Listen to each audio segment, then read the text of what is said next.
최근 방귀가 자주 나오거나 냄새가 고약하진 않으신가요?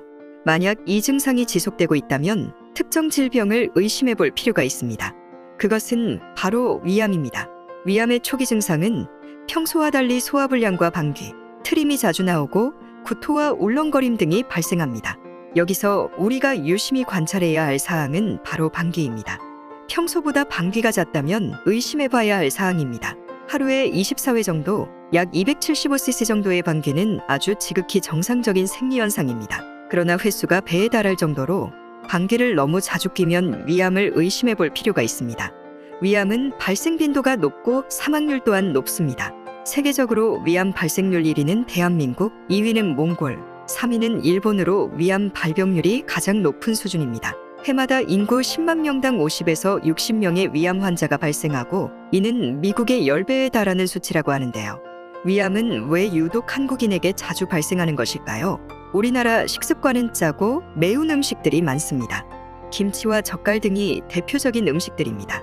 과도한 염분 섭취는 위 점막을 손상시켜 발암물질에 취약하고 지속적인 자극으로 위축성 위염을 일으킵니다. 이러한 자극들이 위에 계속될 경우 위에 상처를 주게 되고 위암 발생을 촉진시킵니다. OECD 국가 중 한국의 흡연율은 항상 최상위를 기록하며 단 한 번도 낮은 자리에 위치한 적이 없습니다. 흡연은 기관지와 후두, 폐에만 나쁜 영향을 미치는 것이 아니라 위에도 암 발생을 촉진시킵니다. 흡연자는 담배를 피우지 않은 사람에 비해 위암에 걸릴 위험이 1.6배 더 높다고 합니다. 유명한 나폴레옹은 역사적으로 위암 가족력이 있는 유명한 가게로 손꼽히고 있습니다. 나폴레옹은 물론 3대에 걸쳐 8명의 위암 환자가 있었다고 전해질 만큼 가족력을 무시할 수 없습니다. 위암의 10% 정도가 가족력이 있는 것으로 보여 만약 가족 중 위암을 앓았다면 조심해야 합니다.